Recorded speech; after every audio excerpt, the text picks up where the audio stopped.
plano de 52 semanas. Temos ao longo do ano 52 semanas úteis. Se nós pegarmos 365 dias, na verdade eu falei úteis, mas são semanas, né? Se a gente pegar os 365 dias que temos ao longo do ano e dividirmos por 7, que é o número de dias que temos em cada semana, vocês vão ver que o resultado é 52 ponto qualquer coisa. 365 dividido por 7, 52,14. Isso significa que nós temos 52 semanas completas ao longo de um ano. Portanto, fazer o plano de 52 semanas significa estruturar um plano que contemple todas as atividades previstas para a manutenção ao longo de um ano. Pô, professor, mas isso é impossível. Como é que eu vou saber em qual semana do ano vai quebrar o eixo do motor que gira o sistema de transporte por caneca que alimenta lá o meu barracão de açúcar dentro da usina? Não tem como adivinhar, não tem como saber, não tem como prever, principalmente se ele for um ativo classe C ou eventualmente um classe B. E o custo para aquela atividade de manutenção, para reparar ou para substituir o eixo do motor, ele precisa ser previsto. Como é que eu faço isso? O plano de 52 semanas, pessoal, ele é desenhado com base nos ativos classe A e classe B, principalmente nos ativos classe A. Se vocês se recordam, aqui nós temos 10% dos ativos e aqui nós temos 60% dos ativos. Então, estamos falando de um universo de 70% dos ativos quando dizemos que vamos trabalhar aí com o planejamento dos ativos A e B.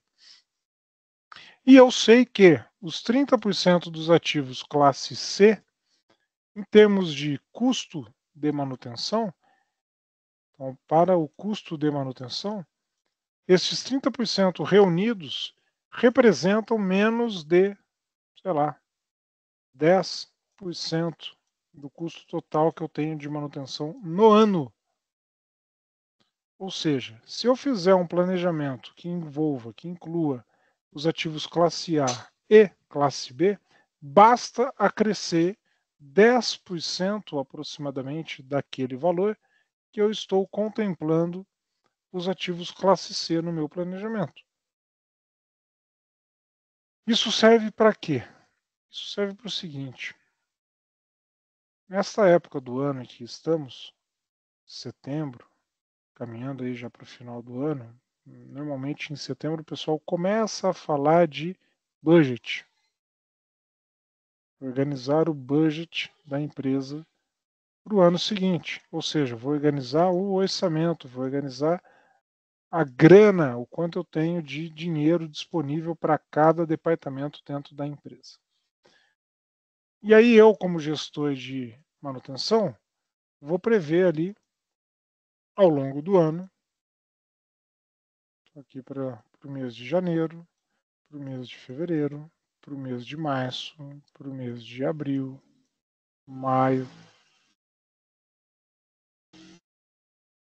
e assim sucessivamente, o quanto eu vou gastar por mês com manutenção. E o meu chefe, ele me dá uma meta. Ele fala: ó, Gustavo, você não pode gastar mais do que isso aqui ao longo do ano. Ou seja, ele me dá um valor anual para manutenção. Vamos supor que ele me diga que eu tenho 120 mil reais para gastar com manutenção ao longo de um ano. O que eu vou fazer? Vou pegar esses 120 mil reais e vou dividir ele por 12, né, sendo bem esdrúxulo. Eu tenho 10 mil por mês. E aí eu começo a olhar todo o meu planejamento, porque eu tenho ativos classe A para os quais eu faço planos de manutenção preditiva. E eu monitoro o seu desgaste. E eu sei, com base no desgaste, com base nas técnicas de manutenção centrada em confiabilidade, com base no TPM, com base na engenharia de manutenção, que determinados componentes irão falhar em janeiro, possivelmente outros em abril, outros em junho. Eu tenho uma previsão, eu tenho uma capacidade de inferir qual será a data de falha, qual será a data de manutenção, qual será a data de intervenção provável daquele determinado ativo, daquele determinado componente para um ativo em específico. Ou seja, eu consigo dizer que nesta época do ano, agosto, setembro, outubro, que o meu custo previsto para o mês de janeiro é de 12 mil. Para o mês de fevereiro é de 9, 8 mil reais. Para o mês de março, opa, tem uma despesa grande ali estando prevista para o mês de março. Vai bater uns 15 mil. Só que para o mês de abril eu não tenho quase nada. Tem uma despesa pequena. Para o mês de maio, tem um outro valor ali que supera essa minha meta linear aí que eu tracei para cada mês com base no dinheiro disponível que eu tenho no ano. Enfim, eu vou colocando a quantidade de atividades de manutenção que eu terei ao longo dos meses com base no valor a ser investido em cada uma delas. E eu consigo plotar um gráfico com isso. E aí, uma vez que eu tenho esse gráfico plotado, eu sou capaz de olhar o seguinte, falar, opa, peraí, para essa coluna aqui do mês de março, tem uma atividade aqui, que é essa atividade de manutenção, que custa essa quantia. E uma segunda atividade de manutenção que custa essa quantia, ou seja, eu vou fazer duas atividades de manutenção apenas em março. Só tem dois tipos de manutenção que precisam ser feitas. Só que uma não depende da outra, não precisa necessariamente uma acontecer em março e a outra também em março.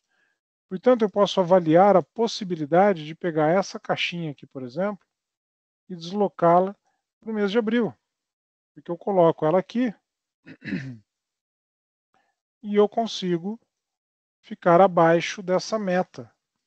Ou seja, mesmo que este valor de 10, né, assumindo aqui como um exemplo de 120, seja uma aproximação ruim, né, pegar o valor total e dividir por 2, dividir por 12 para ter o valor mensal, mesmo que isso seja uma estratégia ruim, ela me permite utilizar este dado como um norte, como um guia, como uma meta realmente a ser cumprida, a ser batida ou a não ser ultrapassada.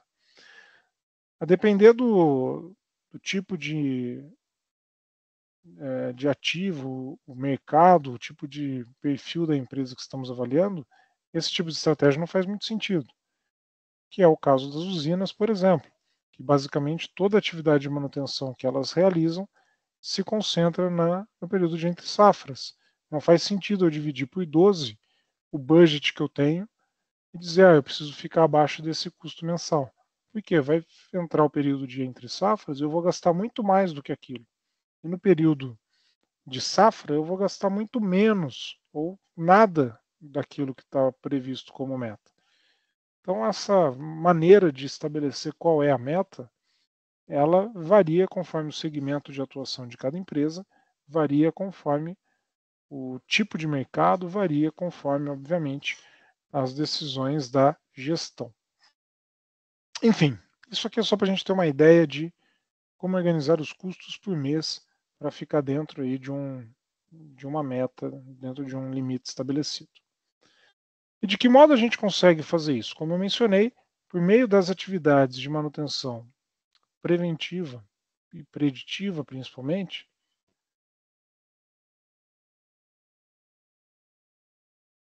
contempladas lá para os ativos classe A gente consegue, a partir de outras ferramentas, por exemplo, contidas nestes outros programas, inferir possíveis datas de parada. Mesmo eu estando olhando um mês para frente, um ano para frente, perdão, é possível inferir que, opa, ali em tal mês eu vou ter essa parada, no outro mês uma outra parada, nesse outro X. e assim a gente consegue alocar por semana. Então aqui à direita eu tenho um quadro que traz na primeira coluna os equipamentos. Então eu tenho um torno vertical, tenho um compressor, tenho uma subestação, um transformador e um moinho. São aqui 5 exemplos de ativos extraídos do livro do Allan Kardec e Júlio Nassif, que estão dispostos na primeira coluna. E além deles, na coluna vizinha, nós temos o que? A técnica utilizada, a área utilizada. Ou melhor, a área em que o equipamento está instalado e a técnica que é empregada. Então aqui para o eixo vertical, por exemplo, eu terei atividades de inspeção que vão ocorrer na primeira, na sexta, na 11ª, na 16ª. Então, a cada 5 semanas de intervalo, eu tenho essa atividade se repetindo. De onde vem essa informação? Provavelmente ela está lá no manual técnico, manual de manutenção do equipamento. Aquele torno vertical tem um manual que no manual me indica realizar inspeção a cada 5 semanas. Então, eu vou planejar essa atividade. Eu sei quanto que ela custa em média, eu consigo prever que uma vez por mês eu tenho esse custo. Aí para o compressor eu tenho lá na área de mecânica algumas atividades de manutenção preditiva com sensores de vibração que eu realizo a cada 2 semanas. Então eu sei que 2 vezes por mês eu tenho essa atividade que precisa ser contemplada e eu conheço o custo dela por evento. Eu consigo dizer quanto que eu vou custar por mês fazendo essa atividade de manutenção e quanto vai custar por ano. Então percebam, a gente já está construindo isso aqui. Aí lá na subestação, na área de elétrica, eu tenho uma preditiva que realiza a técnica da termografia para verificar quando que os componentes sofrem algum superaquecimento. E esse tipo de análise, esse tipo de verificação, eu realizo também a cada 5 semanas. Portanto, eu sei que uma vez por mês eu terei essa atividade, eu conheço o custo dela, eu sei quanto que isso vai interferir no meu custo anual.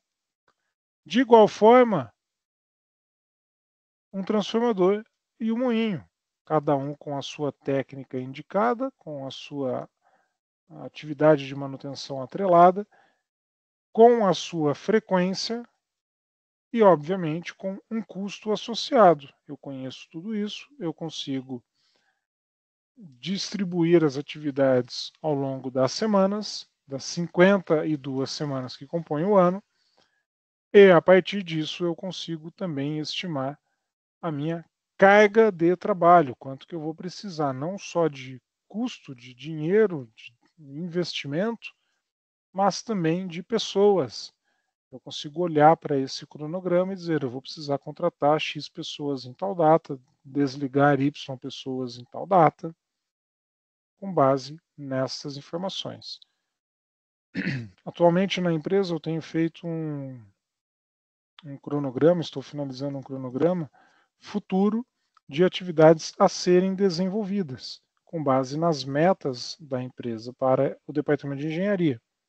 Ali eu consigo já dizer para o meu CEO, olha, eu vou finalizar tal projeto em abril de 2025, vou iniciar o projeto B em junho de 2025 e finalizar em agosto de 2025. Ah, mas eu preciso que esse projeto seja antecipado, preciso que você trabalhe com ele simultaneamente. Então, para isso, eu consigo fazer desde que me seja disponibilizado um outro recurso. Então, a gente consegue, a partir destas informações, argumentar, a gente consegue negociar, a gente consegue pedir investimento, consegue perceber lacunas, consegue perceber a carga ociosa de trabalho, e com isso a gente ajusta a carga de trabalho dos nossos colaboradores. Nós olhamos para o futuro, por isso o nome, né, a carga de trabalho futuro, a gente olha para o futuro com base no backlog, ou seja, as informações do passado que a gente carrega e projeta para o futuro. Eu conheço o custo de cada atividade, porque eu já as fiz no passado, eu sei que esse custo não mudou, ou que se mudar, muda-se muito pouco. É possível prever para o futuro a manutenção daquele custo, portanto, o número de horas necessárias, as habilidades dos meus técnicos, do corpo técnico, portanto, e com isso a gente consegue projetar a carga de trabalho. Nesse plano de 52 semanas, nós vamos incluir o quê? Todas as atividades de manutenção que são definidas, idealmente, pelo time de engenharia de manutenção. Quais são essas atividades? Então, o que a gente consegue extrair dos manuais, por exemplo? Inspeções preventivas, então isso aqui normalmente vem no manual. Preditiva, em geral, não está contido nos manuais. A preditiva, aí sim, depende basicamente desse time, que vai dizer: temos condições de fazer um monitoramento daquele ou daquele outro componente, adotar o uso de um sensor para isso, para aquilo. Conseguimos fazer a verificação aí do nível de desgaste desse conjunto para aquele e aquele outro determinado ativo.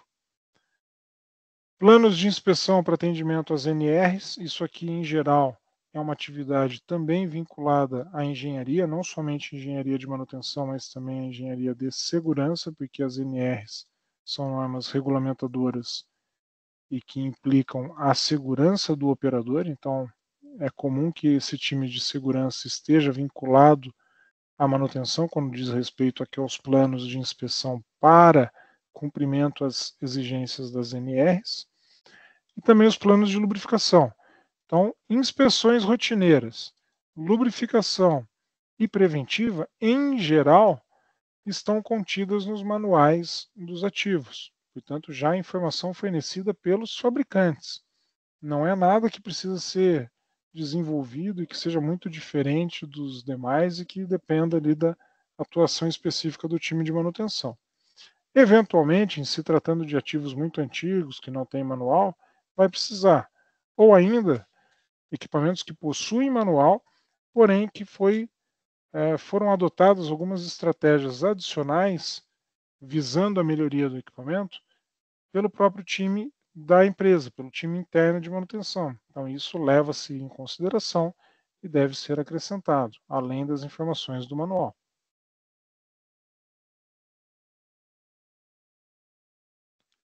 Este plano de 52 semanas, ele vai ser criado, portanto, com base em quais informações? Com base naquilo que os fabricantes recomendam, portanto, contido nos manuais. A experiência da equipe conta e bastante, principalmente nos ativos que não possuem manuais de manutenção, manuais técnicos, e que depende basicamente desta experiência, do conhecimento de cada um. Sazonalidade do negócio, que é o que eu estava mencionando. Não adianta eu pegar uma meta, dividir ela por 12 e traçar uma reta falando que eu preciso ficar abaixo disso para dizer que eu cumpri a minha meta de custos, se o meu negócio é sazonal. Ou seja, o que significa ser sazonal? Aqui eu não tenho custo nenhum de manutenção e aqui meu custo é altíssimo, que é o que acontece com as usinas. Não adianta eu estabelecer uma meta, portanto, de gastar isso neste período, sabendo que eu não vou gastar nada. Ou, eventualmente, traçar isso como meta para um período que eu sei que todos os ativos receberão manutenção naquele período e que, portanto, meu custo vai lá na tampa. Isso é sazonalidade, eu preciso levar isso em consideração. Não dá para ignorar este perfil do negócio, essa particularidade do negócio.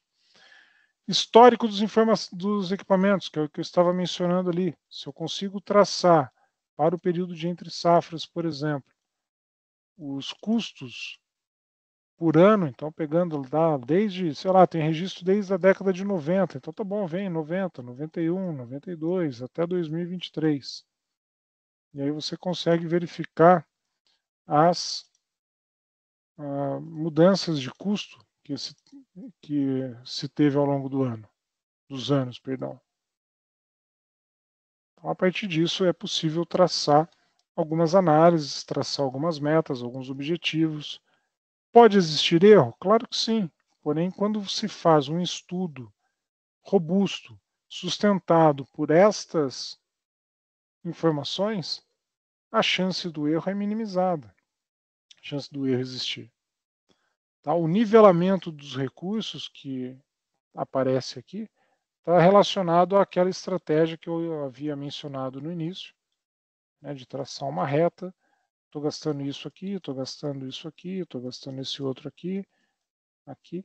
É equalizar, é pegar esse pedacinho, jogar lá para baixo, pegar esse outro aqui, jogar para cá, para tentar remanejar algumas manutenções, ou seja, se eu estou olhando lá no meu plano de 52 semanas, e essa atividade aqui ocorre 5 semanas após a anterior, mas neste mês eu estou estourando o meu orçamento, ou seja, entre as semanas 5 e 8 eu estou estourando o meu orçamento, eu posso pegar essa atividade 6 e pensar em fazê-la, executá-la na semana 4, ou eventualmente jogá-la lá para a semana 9. Ah, não, mas isso aqui, se eu jogar na 9, vai ficar muito longe. Ok, então talvez, será que vale a pena deixar essa atividade de fora, não fazer essa? Ou, eventualmente, se essa outra aqui é menos impactante, jogar essa 2 semanas para frente, 1 semana para frente? Isso é nivelamento de recursos. A gente pega o valor que está ultrapassando e remaneja ele dentro de um período mais interessante para o negócio naquela ocasião. E as oportunidades de programação da produção, que são as manutenções de oportunidade. Isso aqui eu não vou conseguir necessariamente prever com um ano de antecedência, exceto por cenários como esse. Mas eu consigo ajustar esse plano de 52 semanas e ele é ajustável ao longo do ano, então eu planejo ele no ano antes e acompanho ele no ano seguinte. Conforme os dias avançam, as semanas avançam, eu consigo remanejar as minhas atividades planejadas com base nas oportunidades que eu percebo que a produção me oferece.